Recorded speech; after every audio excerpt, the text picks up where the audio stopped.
আজকে নেতাজি সুভাষচন্দ্র বসুর জন্মজয়ন্তী। আজকের দিনে ওনাকে কোটি কোটি প্রণাম সানাম। তার কারণ হচ্ছে যে নেতাজি সুভাষচন্দ্র বসুর মতো পার্সন আমাদের ভারতবর্ষকে সত্যি অনেক কিছু দিয়ে গেছেন, শিখিয়ে গেছেন, আমাদের দেশের স্বাধীনতার জন্য লড়াই করে গেছেন, প্রাণ দিয়েছেন। আজকের দিনটা সত্যি খুব ভালো একটা দিন, যে আমাদের বিদ্যাদেবী সরস্বতী দেবী পুজো এবং নেতাজির জন্মদিন একই দিনে পড়েছে। আমাদের ভারতীয়দের কাছে এটা একটা আনন্দের এবং সুখময় খুব একটা সময়।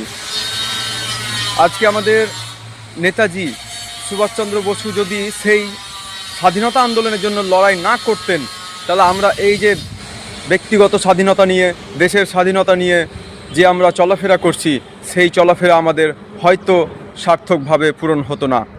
সেই বাঁধন হয়তো থেকেই যেত। সেই বাঁধন থেকে আমাদেরকে মুক্তি দিয়ে গেছেন আমাদের নেতাজি সুভাষচন্দ্র বসু।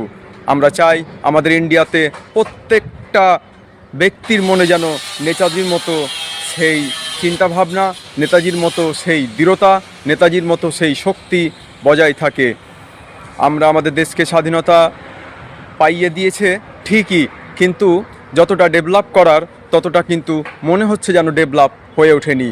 তার নেতাজির মতো তীক্ষ্ণ দৃঢ়তা আমাদেরকে অবশ্যই রাখতে হবে এবং সেই চিন্তাভাবনা নিয়ে চলতে হবে, যেন আমরা নেতাজি সুভাষচন্দ্র বসুকে মাথায় রেখে, মনে রেখে আমাদের দেশকে এগিয়ে নিয়ে যেতে পারি। তারা দেশের জন্য সেই কথা মাথায় রেখে অবশ্যই দেশের জন্য ভাবা উচিত।